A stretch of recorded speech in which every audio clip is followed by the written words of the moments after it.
Ya, pada kesempatan ini kami semua ingin berguru Bang Sandi bagaimana mengelola startup ini bisa eksis ya, karena Bang Sandi ini kita semua tahu ya, lahir menjadi seorang pengusaha konglomerat pada saat terjadi krisis tahun 98 ya. Jadi dalam waktu yang sangat singkat itu bisa menjadi seorang pengusaha yang sangat besar. Sebenarnya dulu awal startup juga gitu ya. Jadi ini Bang Sandi bisa cerita bagaimana mengakselerasi ya jurus-jurusnya ini Bang Sandi yang penting gitu ya. Teman-teman diberitahu ya. Jadi ilmunya bagaimana bisa membangun sebuah startup dalam waktu yang tidak terlalu lama, karena kita tahu para konglomerat di Indonesia itu rata-rata kan turunan kedua ketiga setelah memiliki aset triliunan kan begitu ya. Bang Sandi ini dalam waktu istilahnya puluhan tahun saja ya, tahun 98, tahun 2003 itu sudah muncul menjadi seorang pengusaha yang sangat sukses. Jadi saya berikan kesempatan Bang Sandi jadi untuk memberikan ilmunya, tipsnya dan pengalamannya yang penting ya, jatuh bangunnya juga bagaimana sebuah startup atau perusahaan rintisan bisa survive gitu ya. Saya silakan kurang lebih juga 20 sampai 25 menit ya Bang Sandi. Bismillahirrahmanirrahim. Alhamdulillah. Assalamualaikum warahmatullahi wabarakatuh. Waalaikumsalam warahmatullahi wabarakatuh. Salam sejahtera bagi kita semua. Shalom, Om Swastiastu, Namo Buddhaya, salam kebajikan, salam sehat, penuh semangat, salam hormat dari Jakarta. Yang saya hormati Bapak Dr. Muhammad Nafiq, ini tokoh inspiratif yang terus menorehkan prestasi dari kota Surabaya, UNR, terus membawa semangat kebangsaan bahwa bangsa kita juga bisa bangkit di saat sulit, menang melawan COVID. Yes, we can do it. Yang saya hormati Pak Kang Rusamad, sahabat kami dari Rumah Aspirasi Kang Rusamad, teman juga di HIPMI dan sekarang bertugas di DPR RI, khusus membidangi keuangan dan ekonomi. Yang saya hormati Pak Gede, matur suksma Pak Gede, sudah bisa hadir bersama-sama di hari Sabtu yang mudah-mudahan bawa berkah. Cak Komar ini juga kawan. Yang penting Cak Komarnya ini Bang Sandi, sama merahnya ini. Ya. Saya pakai baju Kamipreneur ini, ya. merah, baju yang menunjukkan semangat kita di saat kita banyak mengeluh ekonomi lagi terjepit, tapi justru semakin Indonesia semakin solid. Nah, hari ini saya singkat saja karena arek-arek milenial Surabaya ini selalu optimis. Saya suka ini. Dan tetap kritis, objektif, inovatif di saat ekonomi Indonesia masuk awan turbulensi, masuk krisis multidimensi. Kita belajar bahwa krisis itu dalam bahasa Mandarinnya Wei Qi, yang artinya krisis itu dalam bahasa Mandarin mengandung dua kosakata. Wei artinya danger, Qi artinya opportunity. Jadi di balik satu danger ternyata ada opportunity. Di balik satu kesulitan, satu hal yang berbahaya, satu hal yang mengandung satu tantangan, ternyata juga banyak sekali peluang-peluang di depan kita. Nah, di balik krisis selalu ada peluang. Saya senang dan mendukung sekali ini kerjasama Sivitas Akademika UNR, Kamipreneur, dan BEI untuk berjuang, berinovasi, melahirkan terobosan-terobosan inovasi bagaimana solusi COVID-19 ini kita bisa hadirkan. Teruskan ikhtiar UNR, kita bangga ada obat yang didorong oleh UNR bersama dengan Angkatan Darat, TNI maupun BIN. Kita berdoa terus kita bisa sempurnakan sampai berhasil. Tadi Pak Gede bicara startup. dan dunia Indonesia saat ini dalam survival mode. Saya membawakan materi pivot dan rebound. Bagaimana kita bertahan di tengah COVID-19, bagaimana kita justru membangkitkan ekonomi di tengah pandemi. Bahwa data ADB lebih dari 50%, antara 47 sampai 52% UMKM bahkan sudah tutup. Startup banyak yang gulung tikar. Ada yang tutupnya sementara, ada yang bilang lebih permanen. Nah, ternyata krisis ini selalu mencetak pemenang dan harus juga mencatat para UMKM yang harus tunduk, harus rebahan di tengah krisis. Lantas apa yang harus dilakukan UMKM dan startup agar menjadi champion di era new normal ini? Nah, pebisnis harus reinvent pengetahuan bisnis mereka untuk memunculkan model bisnis yang baru. Nah, saya ini menjadi pengusaha juga karena krisis tahun 97. Saya pada saat itu menghadapi satu situasi yang sulit, saya di PHK. Tapi ternyata PHK itu merupakan jalan yang maha kuasa untuk mengubah kuadran hidup saya dari tadinya sebagai seorang karyawan, seorang pekerja kantoran, menjadi seorang entrepreneur yang ingin membawa Indonesia makmur dengan menciptakan lapangan kerja. Alhamdulillah usaha saya dari hanya bertiga berkembang terus, dibantu banyak oleh Bursa Efek Indonesia. Sekarang bisa membuka lapangan kerja bagi 30.000 karyawan di tengah-tengah satu gonjang-ganjing dunia investasi dan keuangan. Saya mengelola portfolio yang sekarang sudah dijalankan oleh para profesional, dan saya ingin berbagi hari ini dengan judul Pivot dan Rebound. Jadi kalau kita lihat pivot dan rebound ini harusnya menjadi semangat kita. Memang sebelum krisis kita sudah melihat keadaan ekonomi kita sedikit melambat. Tapi dengan adanya pandemi kita justru jalan di tempat, malah ada yang harus berhadapan dengan situasi cash flow yang sangat-sangat berat. Nah, kalau kita lihat di slide selanjutnya bahwa pandemi ini ada beberapa tahapan, dan kita menurut data-data terakhir di slide selanjutnya ada pada tahap yang masuk kepada tahap puncak. Ini yang biru gelap. Ini di sini mudah-mudahan teman-teman bisa lihat bahwa Bang Sandi ini belum nge-share ininya. Oh, saya boleh mau nge-share, tapi kelihatannya udah ada itu di atas itunya Pak Nafik. Nah. Iya, udah di HD itu tadi udah naik. Saya bisa share ini. Nah, mau share. Tapi sayang banget itu yang di MTI UNR tuh udah keluar. Jadi kalau kita lihat, ya, monggo.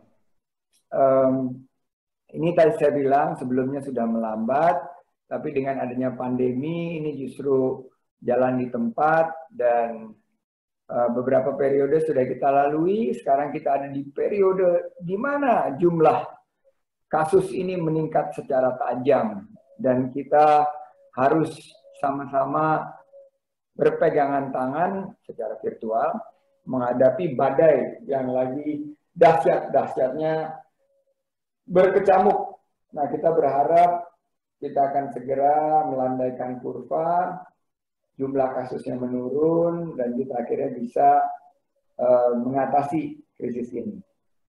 Singkat saja bahwa di setiap krisis untuk menemukan peluang harus beradaptasi dengan realita terkini. Waktu dulu saya beradaptasinya, ya kalau kehilangan pekerjaan, dalam keadaan ekonomi yang sulit, ya mencari pekerjaan sulit. Oleh karena itu, kenapa kita tidak melihat peluang yang membuka satu kesempatan? Waktu itu kesempatannya adalah pada restrukturisasi keuangan. Dan itulah usaha saya menawarkan jasa konsultasi keuangan. Sekarang juga pada saat krisis ini ada digitalisasi, mari kita akselerasi. Mari kita berbondong-bondong untuk beradaptasi ke new normal. Salah satu potensi kita untuk mendapatkan adaptasi ini ada di Bursa Efek Indonesia. Nah, saya lihat beberapa sektor justru menjadi satu solusi yang masif. Sektor kesehatan, sektor teleconferencing, massive online open course, digital, food, biotech, legal, sampai clean energy menjadi peluang-peluang kita yang harus kita ambil kesempatannya di tengah pandemi ini. Ini yang menjadi satu rasa optimisme bagi saya melihat ke depan bahwa pandemi ini terjadi tahun 2020, tapi di 2030 kita bisa melihat ada satu kesempatan yang sangat terbuka yang dipicu dan terakselerasi oleh pandemi ini, yaitu domestik ekonomi kita. Bahwa di tahun 80 kita ada di piramida seperti ini, tapi 2010 sampai 2030 kita akan melihat bahwa satu peluang besar dari demografi kita, yaitu bonus demografi. Ini akan mencapai puncaknya di 2030. Siapa yang akan mengukir prestasi dan membingkai reputasi teman-teman yang ada sekarang lagi dalam bracket umur atau kira-kira kisaran umur antara 20 sampai 35 tahun. Inilah modal kita untuk mencapai Indonesia Emas di tahun 2045. Nah, menariknya, kalau kita melihat recovery, kita harus memastikan bahwa recovery ini kita bergandengan tangan. Apa yang terjadi? Kemarin ini kuartal kedua kita minus 5,32%. Kemarin saya ditanya sama teman-teman, salah satunya teman yang dari Jawa Timur. Kok ekonomi kita minus 5,32%, tapi IHSG, tempatnya Pak Gede ini, kok malah naik sahamnya? Ya, karena masyarakat melihat bahwa the worst is behind us. The worst is over. We have reached rock bottom. Jadi begitu kita udah ada di dasar, maka kita akan mantul, kita akan berkembang, dan ekonomi kita akan recovery. Mudah-mudahan kita masuk ke dalam apa yang disebut kurva huruf V. Ini adalah target utama kita. Jangan sampai kita masuk U, yang akan memakan waktu lama untuk recovery, apalagi L. Jadi ini yang teman-teman, mari sama-sama kita yakini. Dengan bergandengan tangan, fokus kepada sektor UMKM, fokus kepada sektor konsumsi, tingkatkan likuiditas teman-teman UMKM, salah satunya melalui papan akselerasi, kita akan masuk ke dalam satu inkubasi, dan periode inkubasi ini akan disusul dengan satu situasi yang penuh kolaborasi, menghadirkan satu pemenang dari krisis COVID-19. Bagaimana caranya kita peta jalannya? Peta jalannya adalah turunkan faktor risiko kesehatan masyarakat, tingkatkan manfaat ekonomi. Jadi kalau dilihat Go Zone ini adalah faktor risiko kesehatan masyarakat yang rendah dan manfaat ekonominya yang besar. Siapa mereka? Startup, UMKM. 99% populasi dunia usaha kita UMKM dan startup. 97% lapangan kerja yang mencetak adalah SME dan startup. 60% kontribusi ekonomi kita ada di Go Zone di sini, yaitu sektor konsumsi. Ayo teman-teman, mari kita bergerak, karena kesempatan tidak datang dua kali, kesempatan hanya datang sekali. Kalau kita lihat investasi, di manalah investasi yang sekarang berkembang? Ternyata pertanian, food, kita lihat bahwa kuartal pertama 2020 disusul kuartal kedua, agriculture, ini yang meningkat secara cukup signifikan, food dan food industry, ini juga yang berkembang. Semua yang berhubungan dengan mulut dan perut berkembang. Nah, ini yang saya ingin memberikan inspirasi ke teman-teman. Nilai tambah dari industrialisasi. Indonesia ekspor CPO nomor 1. Bauxite nomor satu, nikel nomor satu. Tapi kalau kita lihat, kita banyaknya ekspornya dalam kategori masih mentah. Sehingga CPO $800, bauxite $22 per ton, nikel $26 per ton. Tapi seandainya diproses, kita menghadirkan industri, lihat nilai tambahnya. Ini naik 1,1 kali lipat CPO. Aluminium naik 15,8 kali lipat. Dan yang di Morowali di sana, nikel, yang sekarang ini masih dalam bentuk ore, kalau kita ubah menjadi ferronikel, harganya naik 134 kali, Cak Komar. Siapa yang nikmatin 134 kali? Ya anak cucu kita, lapangan kerjanya ada di sini, kita buka lapangan kerja untuk putra-putri terbaik bangsa kita. Saya ingin menutup dengan gambar ini.